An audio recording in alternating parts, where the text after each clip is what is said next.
Damos inicio a la edición de esta semana de Síntesis y tenemos con nosotros como invitado al licenciado Pelegrín Castillo, quien es vicepresidente de la Fuerza Nacional Progresista en República Dominicana. Bienvenido a Síntesis, licenciado. Muy contento de encontrarme aquí en compañía de ustedes, enviándole un saludo al público televidente que sigue este programa. Un saludo afectuoso también a ustedes. Bien, muchísimas gracias, licenciado, por estar con nosotros. Y vamos a hablar en la primera parte de esta entrevista, vamos a hablar de lavado de activos. Nosotros vimos recientemente que se aprueba la modificación a la ley de lavado de activos y se incluyen una serie de temas nuevos en la ley, como fue el mismo de los impuestos, de que si la evasión de impuestos estaba tipificada como lavado de activos, y tenemos también aquellos temas de las bancas de apuestas, de que quiénes son sujetos obligados en esta área. Háblenos de su opinión de esta reforma. Hace muchos años viene discutiéndose en el Congreso esta legislación. Sin embargo, nosotros hemos contado con legislación de lavado de activos por muchos años, y cuando pasamos balance a la aplicación de esa legislación nos damos cuenta de que ha sido sumamente deficiente. Ahora vemos que se modifica la ley, pero es evidente, porque el que siguió el debate, el que oyó los planteamientos, tanto del gobierno como de los legisladores, que esta ley parece ser un instrumento de las políticas fiscales, de las políticas tributarias del gobierno. Acuérdense que el gobierno ha dicho que no quiere hacer una reforma fiscal, que no es necesario hacer una reforma fiscal, que lo que hay que aplicar las leyes, mejorar una serie de aspectos para mejorar las recaudaciones, para subir la presión fiscal. Claro. Y la verdad es que siempre nos quedamos en la superficie cuando avalamos de estos temas. Yo fui legislador por 20 años y fui testigo de 5 reformas parches, problemas que confrontaba el gobierno en términos de déficit presupuestario, en términos de déficit de ingresos, se resolvían con un programa, un paquete mayor o menor de medidas puntuales para resolverlo y seguir adelante. Y siempre se anunciaba que se necesitaba una reforma fiscal integral. El discurso oficial habla de que la presión fiscal es baja, de que la presión fiscal es muy por debajo de la media. La verdad 13%. Es que, acuérdense que hay 3 tipos de mentiras. Las mentiras payadosas, las malditas mentiras, y la mentirita blanca, y las estadísticas. Que también son mentiras. Eso decía Mark Twain en las estadísticas. Si uno mira los números que presenta el gobierno, es verdad, la presión sí, como fiscal de República Dominicana es baja. Pero, ¿cuál es el debate que se quiere aludir? El debate que se quiere eludir es el debate de la carga real que soportan personas y empresas. Y yo creo que si vamos a ser consecuentes, si vamos a ser serios, y si de una vez y por todas le vamos a poner el frente a un problema mayúsculo que tiene que ver con las disfunciones del sistema político y del sistema de negocios de República Dominicana, entonces tenemos que plantear las cosas en su verdadera dimensión. Lo digo hoy y lo voy a decir mucho en los próximos años. No es posible subir la presión fiscal de República Dominicana si no se baja la presión de los precios oligopólicos y monopólicos que enseñorean la economía dominicana. Porque las personas que pagan... Explíquenos esa parte. Las personas que pagan impuestos, directos, indirectos, la mayoría de los impuestos nuestros son indirectos, el sistema es regresivo. La mayoría de las personas que pagan esos impuestos también están pagando costos sobre costos, abiertos, encubiertos, de las deformaciones del capitalismo dominicano. Nosotros tenemos la economía que más crece, pero todo el mundo sabe que es la que está más altamente concentrada por prácticas oligopólicas, por prácticas monopólicas. El salario real de la economía que más crece, paradójicamente, permanece anclado en los niveles de los 90. El poder adquisitivo de los dominicanos hoy es equivalente al de los 90, para decirlo de manera más llana. A pesar de que todos los años el Banco Central, los organismos internacionales nos dan la cifra.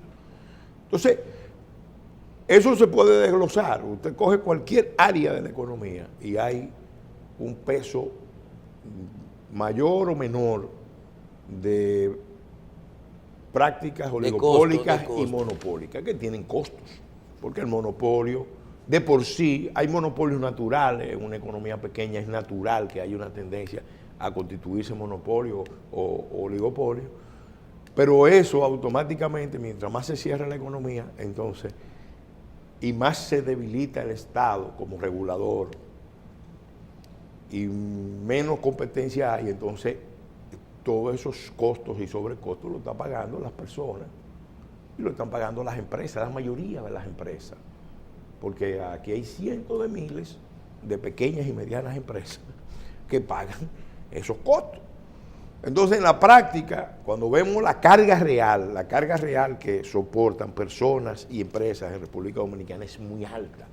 Por eso se puede decir este país es caro. Por eso la gente tiene la sensación de que está trabajando, pero que realmente no tiene ni seguridad, ni tiene una calidad de vida adecuada, satisfactoria para el esfuerzo que hace. Eso lo podemos ver, mira, los precios de los combustibles, los precios de la electricidad, los precios de bienes básicos estratégicos como cemento, varilla, los precios de la intermediación financiera, los precios de las telecomunicaciones. Ahora se está hablando de, vamos a ponerle un impuesto a las comunicaciones para solventar el 911, pero resulta que República Dominicana está pagando, y ahí hay relativamente, hay un poco de competencia, Sí. Por lo menos en algún momento hay un pico de competencia y luego hay acuerdos de precios. Exacto. Pero cuando vemos el balance, ahí en ese sector vemos también que estamos pagando de los impuestos más altos, pero además deficiencia en los servicios. Para que la gente pueda entender un poquito, Sí. porque hace rato que estamos en un lenguaje que no es el llano del público, aunque nosotros podamos entender parte de él. No creo que la gente no entienda. Podemos incluir algo de eso, por ejemplo, en algo que es exento, de lo cual no se beneficia nada a la sociedad, como la medicina. No. El costo de la medicina. No, pero mira, la medicina, la intermediación de los alimentos, tú lo sabes. Tú sabes Santo. que el establecimiento de los centros de expendio de medicina, de venta, no está regido por el libre comercio. Está regido por una regla que hay, está regulado, que aquí hay una y aquí no puede haber la otra. Y como las bombas. ¿Entiendes? Y entonces, en términos de lo que son marcas y no marcas, está el abastecedor del Estado que vende a un 20% la medicina Santo, del precio. tú que eres un hombre del sector agropecuario, tú sabes que uno de los problemas estratégicos que tiene el sector agropecuario son los déficits de la comercialización, de la intermediación. A veces hay productos, los sobrecostos, los costos de la comercialización probablemente son muchas veces 200, 300% por producto. Sí, con relación al costo. Con relación al costo. Hay algunos que son por la naturaleza del producto y hay otros que son por reglas que existen. Entonces, ¿qué pasa? A todo eso sumen entonces los costos de la infuncionalidad del Estado. De un Estado que no está proveyendo los servicios, los bienes y servicios con la cantidad y la calidad adecuada, donde la gente muchas veces para asegurárselo tiene que tener esfuerzos particulares, porque un país no ha podido resolver los problemas colectivos que resuelve cualquier sociedad usando procedimientos colectivos, sino que se estimula que cada cual resuelva por su lado, a partir de un esfuerzo individual. Este es el país que tiene más plantas auxiliares de todo, yo creo que de todo el continente y probablemente del mundo.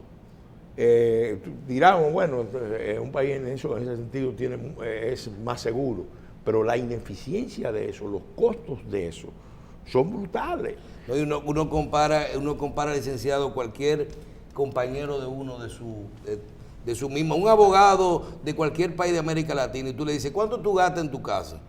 ¿Verdad? Sí. De una oficina, ¿cuánto tú gastas en tu casa? Y tú comparas el supermercado, la electricidad, el colegio, aquí y la verdad es que aquí la vida es cara. Entonces, ¿qué pasa? Aquí se quiere rehuir la discusión de fondo. Si vamos a discutir realmente la cuestión impositiva, la solución tiene que ser una discusión general de las deformaciones de este capitalismo salvaje, de este mercantilismo con ropaje de capitalismo que está inviabilizando a República Dominicana. Eso hay que decirlo con claridad. Pero miren. Entonces, ¿cuál es la reacción del gobierno? La reacción del gobierno en ese sentido es preocupante porque ellos entienden que esto se puede enfrentar y se debe enfrentar usando mecanismos retaliativos, punitivos. Usar la ley de lavado que debería usarse contra el crimen organizado y no se está usando. Pero ahí voy. Entonces usarla contra los potenciales contribuyentes, criminalizando lo que en cierta manera no es más que, porque hay gente que evade por deporte, pero la verdad es que cuando uno se va a este plano de realidad nos damos cuenta de que las personas y empresas tienen dificultades para poder manejarse, primero con las regulaciones del gobierno, dice un amigo mío, y después con la carga impositiva más los sobrecostos de la economía. Dice un amigo mío que a final del mes, ¿qué pago? ¿La nómina o el ITEVI? Bueno, pero déjeme decirle que, mire, yo le iba a decir es una contradicción. Que luce muy interesante el planteamiento inicial. Y me acaba de modificar la pregunta por lo que dijo al final. Sí. Pero como quiera voy a decir, porque quiero ver su planteamiento. O sea, es interesante pensar que la ley de lavado, quizás el gobierno, el Estado, la está implementando para quizás recaudar impuestos. Vamos a llamarlo así. No, se anunció así. Bueno, pero no debe ser. No debe ser. Ahora, la pregunta es, el que usted habló, el crimen organizado. Sí. Tenemos un tema de un riesgo de afectar la economía normal con dinero producto de acciones ilícitas. Y además ligado con compromisos internacionales que el país tiene que hacer. Y de hecho tenemos ahora en septiembre, octubre, la revisión del GAFI, que es el Grupo de Acción Financiera Internacional, en el caso de nosotros, el GAFI-LAT, que es de Latinoamérica, que viene a revisar el país, a pasarnos notas. Sí. Entonces, creo que usted como vicepresidente de un partido importante, y lo importante, quizá la gente va a decir, no es un problema de votos necesariamente, sino lo que ustedes representan real y efectivamente en este país. Esa ley es sumamente interesante, esa ley es sumamente importante, y esa ley manda un mensaje claro a nosotros que somos profesionales independientes, que estábamos sueltos de regulación y que hoy en día somos sujetos obligados, y que decirle a los poderes fácticos, por ejemplo, ok, posiblemente yo estoy recaudando, pero ¿qué pasa? Como tú eres un evasor recurrente y no pasa nada contigo porque yo soy deficiente como autoridad tributaria, yo te voy a poner aquí una penalidad de que si yo te encuentro que tú eres evasor, tienes un delito precedente de lavado y eso es lavado de dinero y te voy a acusar. ¿Qué usted cree? Sí, ese es precisamente el escenario que se está proyectando, pero se está proyectando en una sociedad cargada de contradicciones de todo tipo, de contradicciones políticas, donde hay tendencias, preocupaciones por tendencias autocráticas, por la tendencia a prácticas de avasallamiento de sectores. Entonces ya eso le pone un elemento más inquietante. Pero por otro lado, vuelvo a la cuestión fundamental. En el tema del lavado, todo el que ha estudiado el tema, y nosotros lo hemos estudiado, lo más importante son las políticas de prevención. Exacto. De detección. Sí. De evitar que pase. Que pase, porque después que penetra, y aquí ha penetrado mucho, en muchísimas áreas de la economía. Y hasta en los partidos políticos. Y vamos, en la política, mira, en la política, en la comunicación, en incluso en la zona rural. Se está dando eso. Hay un nivel importante de penetración en el sector inmobiliario, en la comercialización de bienes vehículos de consumo masivo. La construcción. Entonces, es un fenómeno, parte de ese capitalismo deformado y deformante que tiene costos para la sociedad. Entonces, vuelvo y digo, el narcotraficante no tendrá problema en pagar impuestos. No, al contrario, lo limpia. Lo limpia. Le sale más barato. Lo limpia. Es una comisión. El problema está en sectores que tienen que competir con eso. Claro. Que no tiene costo. Que entonces, y que se supone que las políticas públicas son las que deberían estimularlo.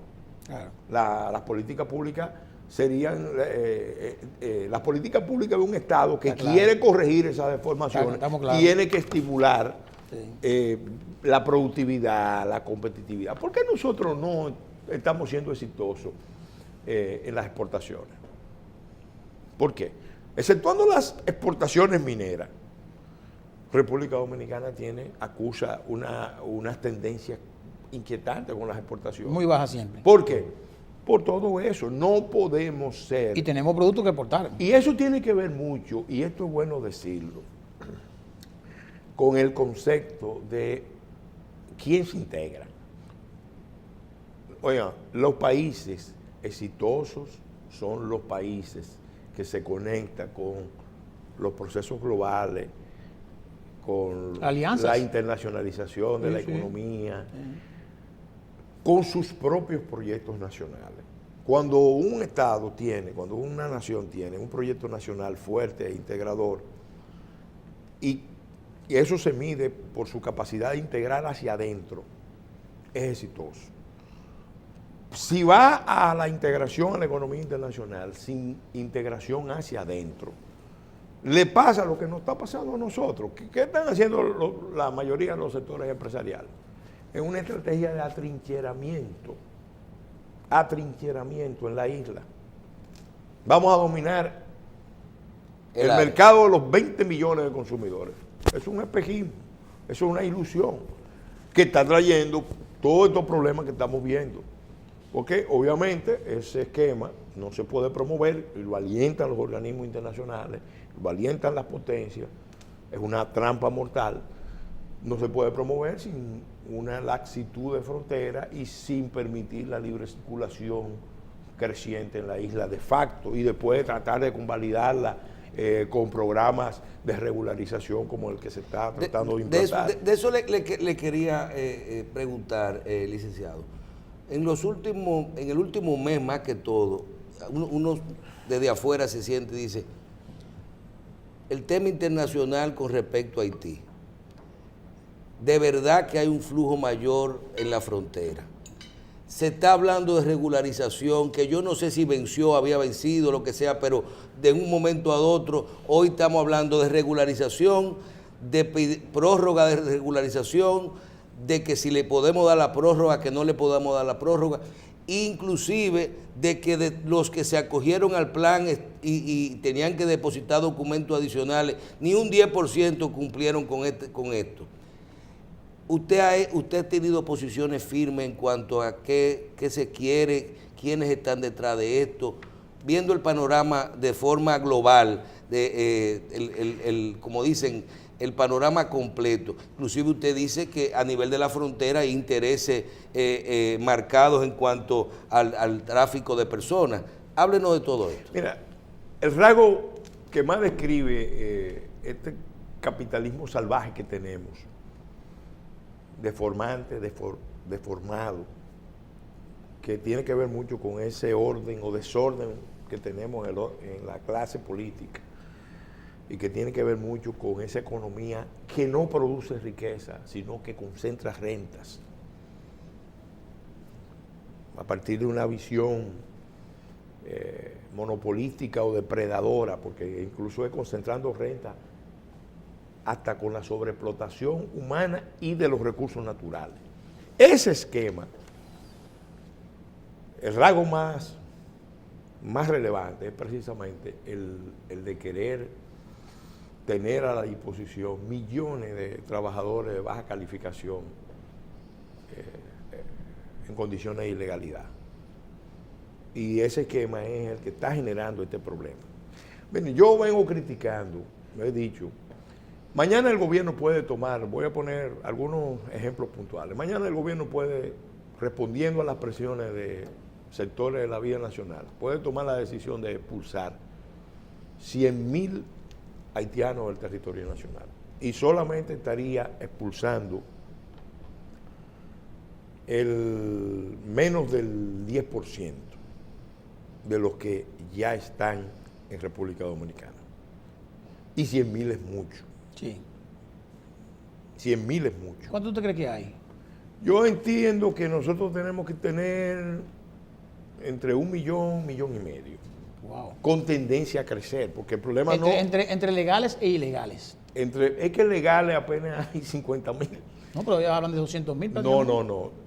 250.000. Bueno, pero el que tiene papel en la mano, todavía es casi ilegal. 250.000, porque es que el debate es un debate falso. Mira, bueno, puede ser. aquí el gobierno paró las repatriaciones, Sí. pero no cerró la frontera. Sí. O sea, si tú vas a hacer un plan de regularización, está bien que tú no abras una cacería de los migrantes, pero tú no puedes hacer eso con frontera abierta. ¿Por qué? Porque tienes un efecto llamado. Es muy difícil cerrar esa frontera. No es nada difícil cerrar esa frontera. ¿Cómo va a ser? Al contrario, No, más difícil va a ser dejarla abierta. Sin hablar del muro, yo digo, sin hablar del muro. Bueno, espérate. Es fácil cerrar la frontera, o vamos a decir, aquí no hay soluciones fáciles, vamos a decirlo con claridad. 100.000 haitianos son 2.000 autobuses de 50 pasajeros. Pero tú mañana dices, vamos a deportarlo con todas las de la ley. Y 20 patanas. Óyeme, tú dices, vamos a deportarlo 100.000 con toda la de la ley. Y sin una política de control efectivo de la frontera y sin una política complementaria de respeto al 80-20 o de reforma de la agricultura para modernizar la agricultura o la construcción, entonces tú vas a tener un efecto rebote, porque a los pocos meses no van a ser 100.000, van a ser 200.000, 300.000 que van, esos mismos van a regresar. Pero es porque tampoco nos hemos dado cuenta de cuál es el problema. Mira, yo lo digo medio en broma, pero en realidad muy en serio. Sí. Hay un filósofo mexicano muy popular que se llama Cantinflas. Le digo filósofo porque la gente lo clasifica como cómico, pero la verdad es que es un filósofo. Él decía, el problema es que no sabemos cuál es el problema. Y nosotros estamos hablando de migración. Sí. Y aquí no se puede hablar de migración. Aquí estamos hablando de ocupación. Wow. Se habla de desarrollo desigual entre un país menos desarrollado y otro más desarrollado. Falso. Hay que hablar las cosas como son. Un Estado colapsado, fallido, como Haití, y un Estado débil, vulnerable, al que le han dicho que tiene tanta fortaleza y se lo ha creído. Su clase dirigente se lo han creído. No, su clase dirigente se lo han creído. Que ese Estado fallido es una oportunidad para crecer, para desarrollarse.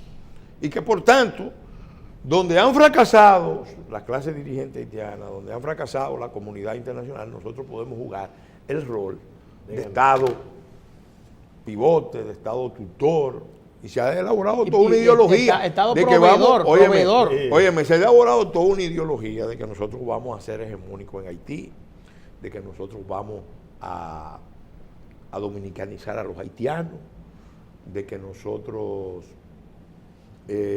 vamos a hacer el centro de dominio de la isla, y los políticos hacen el cálculo, óyeme, con este esquema, nuestro poder nacional e internacional, porque le estamos resolviendo un problema a los poderes de la tierra, le estamos resolviendo un problema a los poderes globales, y vamos a cobrar por administrar esa crisis. Porque es eso, óyeme. Entonces, esos son acuerdos que se han hecho de espalda al pueblo dominicano, que es el que está viendo su salario real anclado, pero que no se va a quedar anclado. El salario real y las condiciones de vida de los dominicanos en ese proceso de convergencia va a caer, está cayendo. ¿Tú sabes cómo es que estamos administrando la crisis? Y por eso hay tanto cinismo y tanta manipulación. La está manejando, estimulando la salida de los dominicanos con más nivel. Miren, lo que se está cometiendo contra la República Dominicana es un crimen internacional, disfrazado de solidaridad. Sí. El embajador Brewster, antes de irse, anunció con bombos y platillos que Estados Unidos había llegado al récord de otorgar 80,000 visas de residencia todos los años. Y decía que solo México, que tiene 200 millones de habitantes, tiene 20 veces la población de República Dominicana, tiene más visas de residencia. 80,000, pero ¿a quiénes se lo están dando? Aquí. Vamos a averiguar qué está haciendo Canadá y vamos a averiguar qué están haciendo los europeos. Sí. Especialmente. La política abierta de. No están capitalizando. Sí, se están llevando. O sea, ahora mismo estamos nosotros una campaña por el 4% para la educación y que hay que mejorar la inversión en educación superior. Bueno, eso tiene sentido si hay un proyecto nacional y esa gente que estamos formando se van a quedar aquí, se van a integrar al mercado laboral para producir aquí, desarrollarse aquí. No, es que nosotros estamos formando, incluso con programas para mandarlo en idiomas. Sí. Y la embajada americana, la política americana es estimular la salida de los dominicanos. Y los canadienses, como tú dices. Y los canadienses. Están dando contratos para trabajo. Y los europeos. Entonces, ¿qué está pasando? Lo que no se ha querido decir es que se está ejecutando lo que fue, y voy para que se vea que esto no es especulación, lo que fue una propuesta formal de una comisión del Parlamento Europeo en el año 99. Ellos vinieron aquí, pasaron una semana en la isla. Y hicieron su propuesta. Y evaluaron la situación, dijeron. En la isla, en la isla. Sí, pasaron más tiempo en Haití y después vinieron aquí. Dijeron, ¿cuál fue la conclusión? Aquí hay un problema de sobrepoblación, unas tensiones crecientes, de diferencias históricas y étnicas y culturales. Pobreza de aquel lado. Hay posibilidades de conflictos en la isla. Nosotros estimamos que la manera de resolver eso es... Hay una mano de obra buena. Crear una minoría nacional. Se vaya. No, a los haitianos aquí, okay. Que se nombre, incluso planteaban una especie como de comisionado que administrara las relaciones con los haitianos aquí para oficializar la minoría nacional.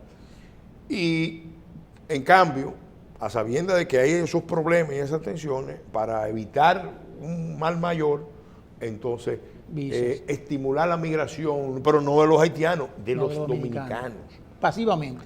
En el fondo, ¿cuál es el planteamiento? Es un planteamiento que desconoce la condición nacional de Haití, que desconoce sobre todo la condición de nación de República Dominicana y que está planteando básicamente una práctica de intercambio de poblaciones, de movilización de núcleos poblacionales. Discriminando a los haitianos. No, yo creo que... Discriminando a los haitianos porque no lo quieren allá. Mira, yo hablé con el enviado del presidente Chirac en el 2004. De Chirac, el francés. Acuérdense que Aristide le hizo un reclamo a Francia de 20,000 millones de dólares, que era el equivalente en los cálculos que hizo el presidente Aristide de los 150 millones de francos que los haitianos tuvieron que pagarle a Francia para recuperar, para ser aceptados como nación, reconocidos por Francia. Aristide estaba haciendo ese reclamo en el 2004. Francia nombró una comisión de Estado encabezada por Regis Debray, el enviado del presidente Chirac, aquel célebre intelectual de izquierda que acompañó al Che Guevara. Es bueno decirlo porque los jóvenes no conocen esa historia. Y esa comisión de Estado, encabezada por Debray, elaboró un informe. Él vino aquí, Debray, habló con el presidente Mejía, después yo tuve oportunidad de hablar porque me visitó largamente con él sobre este tema.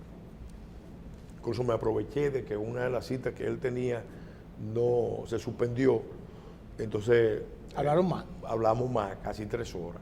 Ya. ¿Cuál es la visión de Francia? Francia nos dice claramente, bueno, nosotros no tenemos una responsabilidad histórica con Haití como lo está planteando Aristide. Sí tenemos una voluntad de ayudar a la reconstrucción de Haití, por muchísimas razones. Nosotros no tenemos un plan de estimular la fusión de la isla. Sin embargo, entendemos que la participación de la República Dominicana en la gestión de esa crisis es vital. Es importante. Pero sobre todo, ¿por qué? ¿Por qué? Porque República Dominicana nos debe ayudar, es el único que nos puede ayudar a que esa migración haitiana no nos llegue a los territorios de Guyana, Exacto. de Martinica y de Guadalupe. Ahí no lo queremos. Ellos entienden que nosotros somos los que podemos ayudar El freno.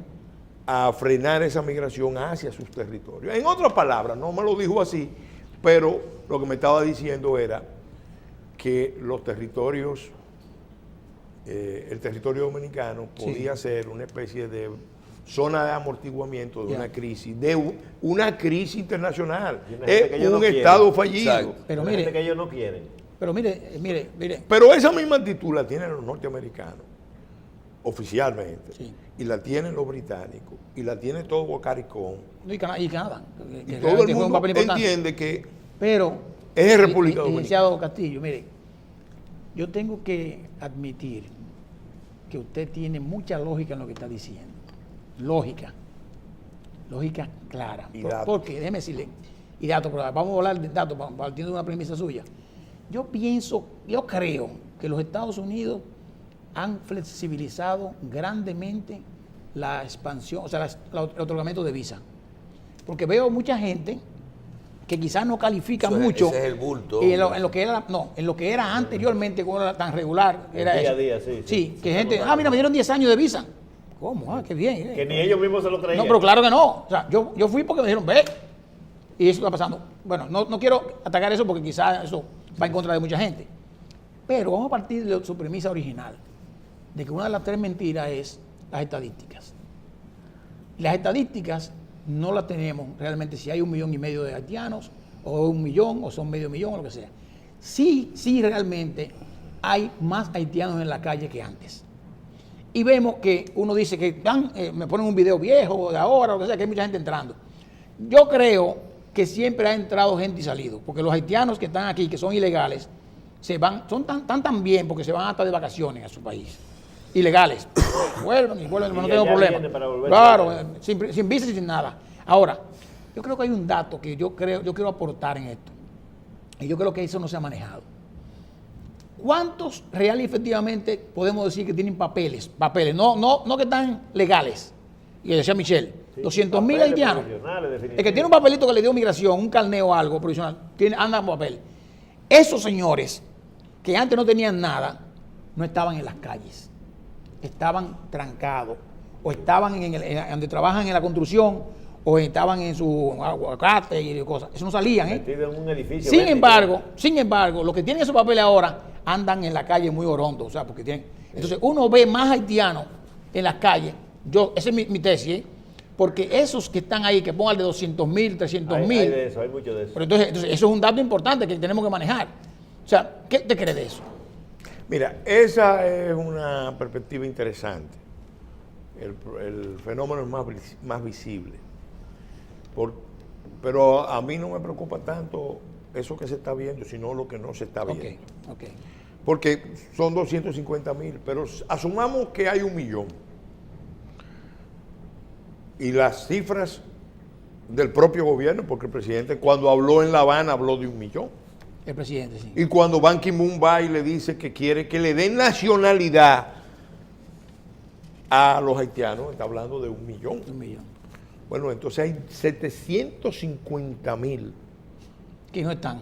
que no están. Sí. En la cifra. Y frente a eso, ¿qué se está haciendo? Sí. Entonces, para mí, ese es el primer punto. El segundo punto es, como yo se lo he dicho a líderes haitianos, en diferentes momentos. Yo le he dicho, miren, a nosotros, este país ha crecido con las migraciones. Este es un país que precisamente parte de su riqueza es haber sido un gran receptor de migraciones y aquí producir una especie de amalgama, de fusión, de interrelación, de mezcla. Eso es parte de la riqueza nacional. Y ojalá eso no se pierda. Ojalá eso no se pierda. Pero hay un fenómeno, aquí no estamos hablando de migración. Aquí estamos hablando de un Estado fallido que tiene 20 años intervenido por la comunidad internacional, que ha sido abandonado por la comunidad internacional, donde han fracasado sus clases dirigentes, porque los índices de Haití no mejoran. No mejoran. Se da una cifra, pero es una cifra cuyo punto de partida es el desastre mayor. Es un desastre, totalmente. ¿Se ha hecho en Haití el esfuerzo serio de reconstrucción en Haití? No. Entonces, ¿cuál es el problema?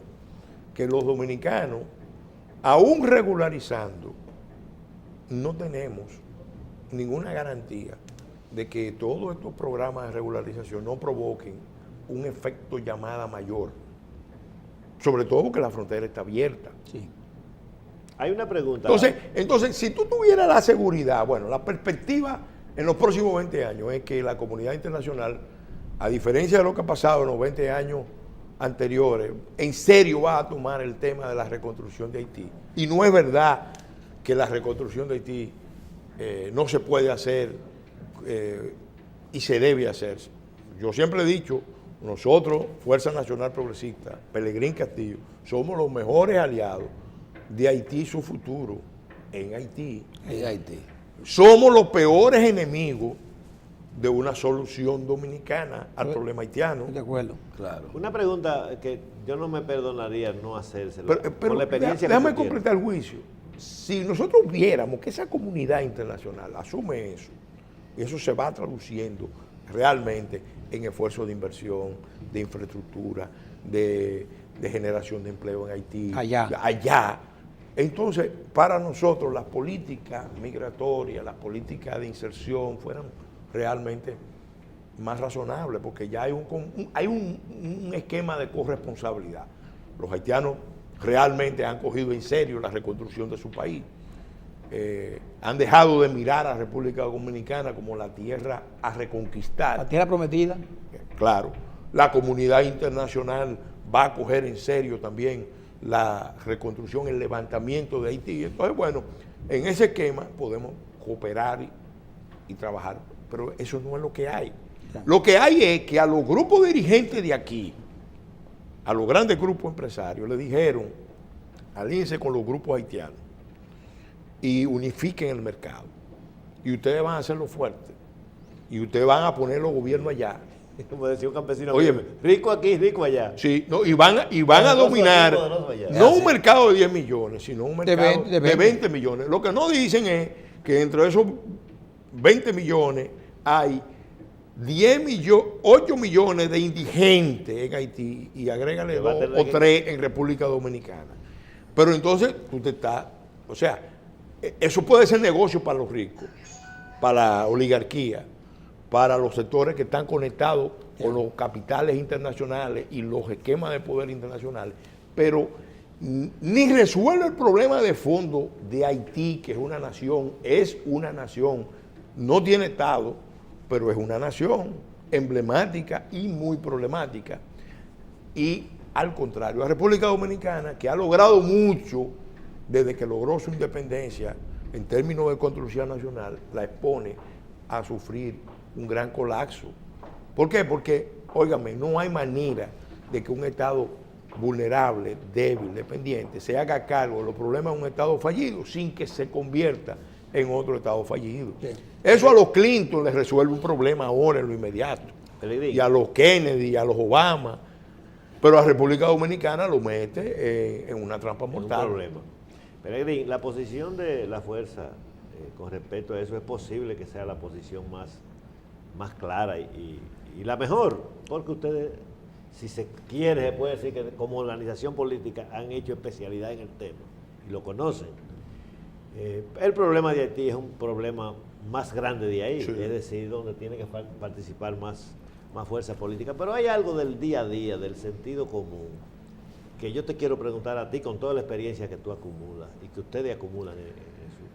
¿Se tiene la creencia de que si el gobierno dominicano en estos momentos o en cualquiera de estos momentos que han estado sucediendo, las migraciones subiendo y bajando, establece una política como corresponde, como le corresponde a cualquier país, sí, en el sentido no de masivamente sacar esos 750,000 que decíamos, pero de parar el tema de la frontera, que haya un trabajo real, que dé un esto. No, usted no puede pasar para este país porque no se puede, por la razón que sea, no habiendo una frontera física. Como que eso el mundo se acabaría. Eso es falso, óyeme, totalmente falso. Yo pienso, antes que tú me respondas, mi pensamiento es que cuando un haitiano viene del interior de Haití hacia la frontera y se entera en su sitio donde está, dice, no están dejando pasar, sencillamente desiste. Es como cuando la gente se está yendo se iba antes por la frontera de México o cogía el bote hacia Puerto Rico. En el canal de la Mona se están virando casi todos los botes, ¿no? Ahora no se puede ir en esta temporada. Ramón. ¿Es así o es que las cosas han cambiado tanto, Ramón, que el mundo se acaba si el gobierno se busca, por decirlo de alguna manera práctica, se busca un candelier y le dice que no me deje pasar a nadie? No, porque el problema, fíjate. Digo, no estoy personalizando el tema. Vamos a la raíz del problema. Mira, esto no es un problema migratorio, ni es solamente un problema fronterizo. Aquí estamos hablando del más complejo problema internacional del continente, frente al cual hay una conspiración de silencio de las clases dirigentes de este país, de la propia clase dirigente haitiana y sobre todo de los grupos globales y de las potencias y los organismos internacionales. Haití es Estado fallido. Todos lo saben, en privado te lo aceptan, pero ese no es el punto de partida para las políticas del Estado. El punto de partida es, bueno, vamos a trabajar con Haití para tratar de que ellos salgan al camino. En eso tenemos más de 20 años. Mientras tanto, ¿cuáles son los resultados para República Dominicana? Que República Dominicana se convierte en estado pivote y en zona de amortiguamiento de Haití, de la crisis haitiana. Un poco ese papel lo viene jugando Turquía con la crisis siria, Sí. pero Turquía era el imperio de la zona. Sí, es muy diferente. Es el segundo ejército de la OTAN, tienen las mismas identidades culturales, son musulmanes, Sí, religiosas. O sea, eso es otra realidad. Pero para poner un equivalente, era un poco el papel que jugaba Gaddafi, que mantenía el control del norte de África, todas esas migraciones que venían del África subsahariana. Gaddafi tenía la capacidad de contenerla y de frenarla en Libia para que no llegaran a Europa. En este caso es un caso más complejo porque es una isla, son dos estados pequeños, pero hay uno que es emblemático y nosotros también somos emblemáticos en otro sentido. Y entonces, aquel que se apuesta a buscar una solución fácil, cómoda, que es falsa y que es irresponsable y que va a traer un conflicto. Por eso nosotros hemos dicho, señores, cambiemos el enfoque. Cambiemos el enfoque. Aquí hay que cambiar el enfoque de política exterior y el enfoque de política interior. Y para que ese cambio de enfoque sea creíble, sea contundente, nosotros lo hemos dicho, nada mejor que la construcción de un muro. Pero nosotros no estamos abogando por un muro cualquiera. Nosotros lo hemos dicho y lo repito aquí. Lo dijimos en la campaña y lo repetimos aquí. No es que lo construya el gobierno de Danilo Medina o un gobierno futuro, es que se haga por referéndum. Sí, que el pueblo diga. Para que sea el pueblo dominicano el que disponga un mandato. Miren, queremos Queremos esto. Esto, pero esto es la señal al mundo, porque miren, la perspectiva de conflicto entre poblaciones es alta. Es alta. No, y usted lo dijo primero. Y a nosotros, al Estado que menos le conviene esa situación, es a República Dominicana. Y nosotros tenemos que buscar métodos civilizados, Claro. métodos racionales, Preventivo, métodos democráticos. preventivos. Porque los haitianos que vienen aquí no tienen la culpa. No, son migrantes Óigame. económicos. Los medio de haitianos, como subsistencia. personas que vienen Pero aquí, tú no lo tienen notas. la culpa. Medio de subsistencia andan buscando. La culpa ¿Tú está lo notas diario en las eso? clases dirigentes dominicanas. Porque a quien yo le tengo que reclamar no es a Clinton, ni al liderazgo haitiano. Cada cual ha hecho lo que le conviene a su visión. La tarea conveniente. Pero en el caso de los dominicanos aquí tenemos que reclamarle a la clase política dominicana, Sí. al alto empresariado, a sectores del liderazgo nacional que se han acomodado a un esquema que, repito, es una trampa mortal. Yo todavía no estoy seguro. Pero es que a ellos Estamos no en le- condiciones a ellos no le de afecta, ¿no? revertirlo sin grandes conflictos. No estoy seguro, pero creo que todavía hay puede oportunidades. hacer. Es más, el hecho de que Trump haya ganado con el discurso que ganó, nos abre ahora mismo un escenario internacional que nos da la oportunidad. Si este pueblo mañana con un referéndum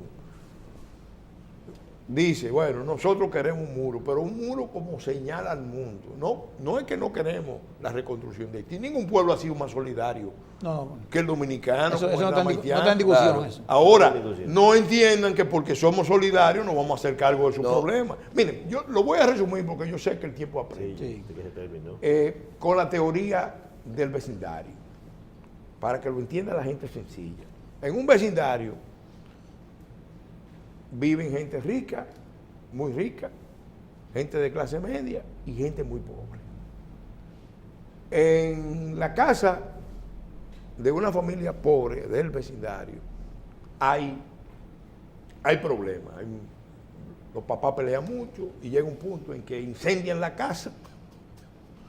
Esa familia tiene muchos hijos, incendian la casa, queman la casa y la violencia es tan grande que los niños salen, los hijos salen y se van a donde los vecinos. Entonces ahí viene el debate, se fueron sobre todo a la casa del vecino inmediato. El de clase media. Y que está al lado. Entonces, ¿qué resulta? El vecino inmediato por solidaridad le abre las puertas y los acoge y los Pero apoya no por cabe. un punto. En el vecindario, entonces, empieza el debate de qué se va a hacer, porque siguen los problemas. Sí. Entonces ahí vienen dos caminos. O se toma una decisión, se llama a la autoridad para repartir los muchachos entre todos. La carga. O se toma la decisión de que, bueno, como el vecino que está al lado Está mejor. está relativamente mejor, le vamos a dar unos recursos para que él lo meta en su casa. O la solución justa es, bueno, busquemos quiénes pueden gobernar esa casa y que esa familia que tiene su identidad se reconstruya. Ese es el ejemplo. Ese es el ejemplo llano. Ya. Los ricos del vecindario lo que dicen, no, yo no quiero pobre aquí, ni quiero esa gente que... Tú que estás al lado y que has bregado tanto con ellos, hazte cargo. Encárgate de Nosotros te vamos a dar unos recursitos Para que tú lo manejes. para que tú lo manejes. Que es más Y fácil. mételo en tu casa y vamos a ver. Así no funciona. Óyeme, así lo que va a traer es un problema mayor. Eso es una infografía de lo que está pasando. Sí, pero está muy bien, claro. está está bien, muy claro. está bien. Inclusive hay cosas que se dijeron aquí cuando el muro, cuando se planteó esto de que fuera por referéndum, también a nivel de que sea sostenible, a nivel de La- paneles la- solares, que oye, ahora se está hablando y la- fuera y la de cooperación- eso. la cooperación- Cuando Trump lo planteó, yo me reí. Porque porque fue en este programa el que proyecto Sí, tú de dijiste, ley Michelle. de referéndum, Sí. porque todo un proyecto de ley contempla la creación de una red eléctrica en el mundo. Aquí lo dijimos. A partir de energías renovables. Y yo le voy a decir una cosa. Yo me precio de ser un estudioso de la frontera, un conocedor de la frontera. Fui 20 años miembro de la Comisión de Frontera de la Cámara de Diputados. Y le puedo decir a ustedes que si hay una zona estratégica que República Dominicana tiene que preservar, porque tiene la mayor cantidad de riqueza potencial de este país es la frontera dominicana. Bien. Agradecemos al licenciado Pelegrín Castillo, vicepresidente de la Fuerza Nacional Progresista, que nos acompañara hoy en Síntesis. Vamos a la pausa y regresamos inmediatamente.